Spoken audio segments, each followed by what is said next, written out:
My humble salutations at the divine lotus feet of our beloved Bhagavan Sri Sathya Sai Baba. Nature is a great gift from God to humanity. Every cell, every atom, every moment in the universe is filled with divinity. We owe our very existence to nature, our supreme teacher. Our attitude to nature should be one of awe, reverence, and gratitude. All species except human beings continue to live within their prescribed limits, respecting the laws of nature and using its gifts diligently. Man, however, instead of being grateful, is the only being in creation that abuses nature with greed and selfishness.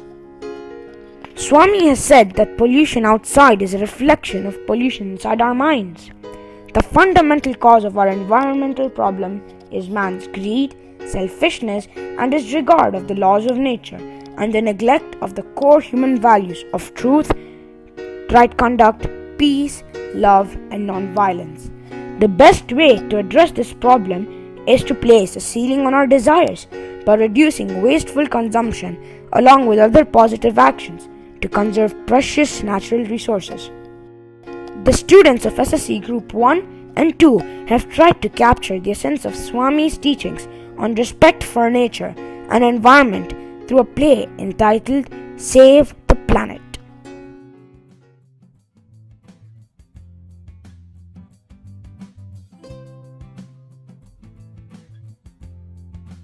The play begins with Mom, Harshit, and Niharika sitting around chatting as Dad walks in.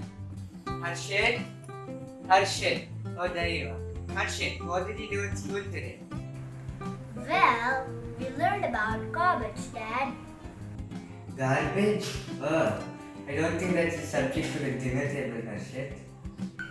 Oh, but why not, Dad? Miss Honeywell says each person makes 1 to 2 kilos of garbage every day.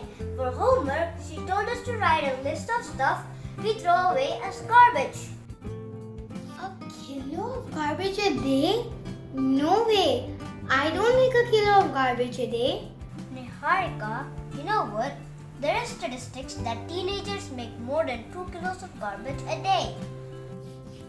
2 kilos of garbage a day? I don't believe that. I bet you make more garbage than I do. Bet I don't. I don't make more garbage than you do. Children, quiet. Can we make it a family project? We can separate things that get thrown out. We can reduce, reuse, and recycle. It's now 6:45 in the morning. Mom and Dad are eating breakfast. Harshit and Niharika are also there. Now remember, Niharika, plastic in one pile, paper in another, and kitchen and food waste in another separate pile. Hope you all will remember. 1 pile, 2 pile, 3 pile. I can't remember all that. Who cares about garbage anyway? I'm so busy. It's important, Niharika. If we don't do something about the garbage, we're going to have serious problems. Like what? What serious problems are we gonna have? For one thing, we won't have any place to put it. Haven't you seen the Pasig River? It's so full of garbage, and we won't have any place to dump garbage at all. Are you kidding? You mean we won't have any place to dump our garbage? Oh, that's not possible. And anyway, that's not my problem, is it? No, it is your problem. It is our problem. It is everyone's problem. As young people, our future is so bleak. If all the garbage piles up and ends up in our rivers and oceans, of all, pollution from plastic has the worst impact. We should try to minimize the usage of plastic. And how do we do that? Maybe we can save this clean plastic bag and reuse it tomorrow. It's now evening. Grandma Kajol, Aunt Anandita, and a neighbor named Sai have come to visit Mom Jwala and Niharika. I hear you all are nowadays so watchful on the garbage you throw away. Very good. I'm so happy. Yes, Anandita, it is very nice, but it's so much extra work. You are angry, right, Mom? Harshit is just being crazy. No, dear, no. Harshit is right. Well, this might surprise you, but when I was a child, we had no garbage at all. No garbage? How come, Grandma? Well, there was just about no plastic at all. No Coke cans, no wraps, or excess packaging. What about spoiled leftovers and food waste? Who collected that? We just put it in a compost pile. In fact, we used to eat on banana leaves, and the used leaves will be given to cows as their feed. Oh, I got one of those. I just throw the food in a bin at the corner of my backyard. Then later it becomes compost and I use it as manure for my garden. I don't want a smelly pile of food rotting in my backyard. It doesn't smell as long as someone remembers to turn it with a shovel every month or more often if you have time. But that's work. Harika, most worthwhile things do involve some work, as I told you before. No pain, no gain. But the work has to be shared. For example, your parents are at work all day long, so it might be up to the rest of you to help out, right? Here in our community, recycling is easy. All you need are some bins. Green bin for kitchen waste and then 4 others for paper, glass, metal and plastic. But Grandma, what did you do with all the empty packages? Well, there were almost no packages those days, and very less plastic. Well, I remember people grew lots of fruits and vegetables in the backyard. So no plastic bags, no metal cans, and no cardboard boxes were needed to wrap them or carry them home. Weren't there any stores, Grandma? No metal cans, no plastic bags, and no cardboard boxes? Oh, there were stores, of course. But you had to bring your own container to take food home. Or the store gave you a container which you had to return it back later. It seems to me that you people in cities have more garbage problems than in other places. Yes, Aunt Anindita, we just use too many of these packaging and that leads to this garbage problem. Our wants keep increasing, we keep buying, collecting and just dumping them when we see no use for them. Does that mean we can never throw out anything? Then our house will look like a garbage dump. It's not as hard as it seems, Niharika. Take that mobile that you threw away just this morning. Oh, that mobile was broken, Mom. Yes, but we can get it repaired. Instead of adding up the garbage, right? We can reuse it. Yes, I can repair it, of course. But I don't want that mobile anyway, Grandma. It's an old model. Yes, but there are people who don't even have a mobile. I bet they'll be happy to get one. How come you're so smart, Grandma?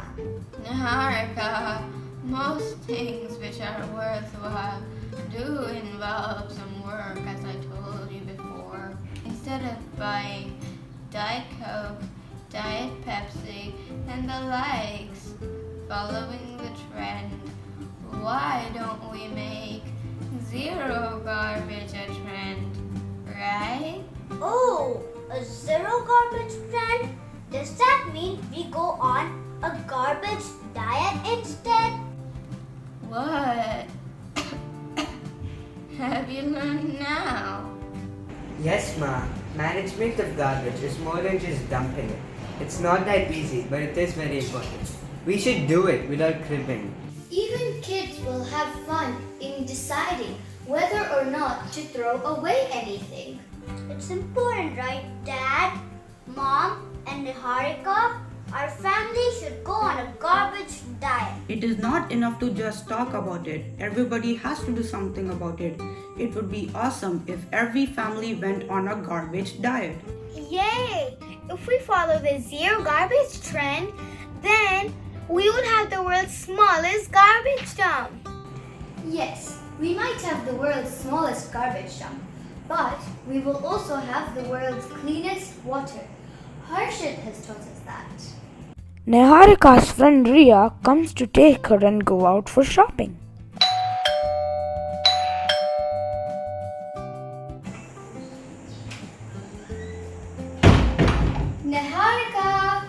Niharika! It's your friend Ria! Hi Niharika, I need to buy some pencils and poster papers for my project tomorrow. Let's go to the National Bookstore. Okay, Ria. But first I need to get something from my garbage pail. Yup, garbage pail? Oh no, you're gonna put your hands inside the garbage pail and get something? Yes, I want to find an old mobile I threw out this morning. Fine, Niharika, I'll wait for you. Oh, she's being so weird. It's not weird. You want clean water, don't you? Sure, I guess. What does clean water to do with your old mobile? Yes, there is. I will tell you that later. And it's not enough to talk about clean water. We have to do something about it. Yes, Niharika, we all have to do something about it. Bye, Mom. Bye, Dad. Now let us look at a situation which happens to many of us when we go for shopping. We end up buying stuff we don't really need. It could be some social pressure, discounts, sales, promotions, media influence, and so on. Here is Pratha, walking home from office after a long and tiring day. She is thirsty, but her water bottle is empty. She is so thirsty that if she doesn't drink water soon, she will not be able to walk. She sees a convenience store. Hello, ma'am. How can I help you? Can I have a bottle of water, please? Here you go, ma'am. The price will be 50 pesos, ma'am. But Kuya, this is not fair. You are not being ethical. It only says 20 pesos here. And why are you charging more than double now? Sorry, ma'am.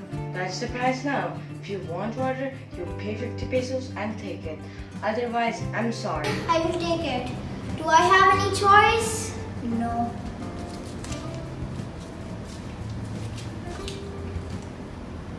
Now, let us look at this situation. It is again late at night and Pratha is walking home after a tiring day. She feels thirsty, but she has ample water with her. So she removes her water bottle, quenches her thirst, and continues her journey home. On her way, as she passes by a convenience store, the shopkeeper approaches her. Today we have an irresistible offer and you just cannot miss it. A water bottle of 20 pesos is now available for just 1 peso. Hurry up! Offer expires at midnight. No, thank you, Ate. I already have enough water in me. Now, what do we learn from this? The principle is simple.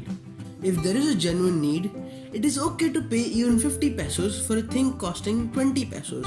But if there is no need, it is not okay to pay even 1 peso for a thing costing 20 pesos, no matter how good the offer seems. This is such a basic principle that we always tend to ignore. Before proceeding to pounce on the next great online offer, pause and ask yourself, do I really need this? So, let us take a small step towards Mother Nature. Do not think that what we do does not matter, like how each drop makes an ocean. Each action we take at home will make greater changes. I take my own cloth bag when I shop so that I do not have to depend on plastic bags. I have a steel straw in my bag all the time. I have completely given up on single-use plastic straws. take my own water bottle always with me so that I don't need to buy a new one every time. I make sure that the tap is not running when I brush my teeth. I make sure that I switch off all the lights when I leave my room. This is the best way to express our gratitude to Mother Nature and God. Each of us can contribute to make our environment cleaner for all our fellow humans, animals, and plants that share this planet with us, thus fulfilling the divine commandments of Bhagavan Sri Sathya Sai Baba: love all, serve all, and help ever, hurt never.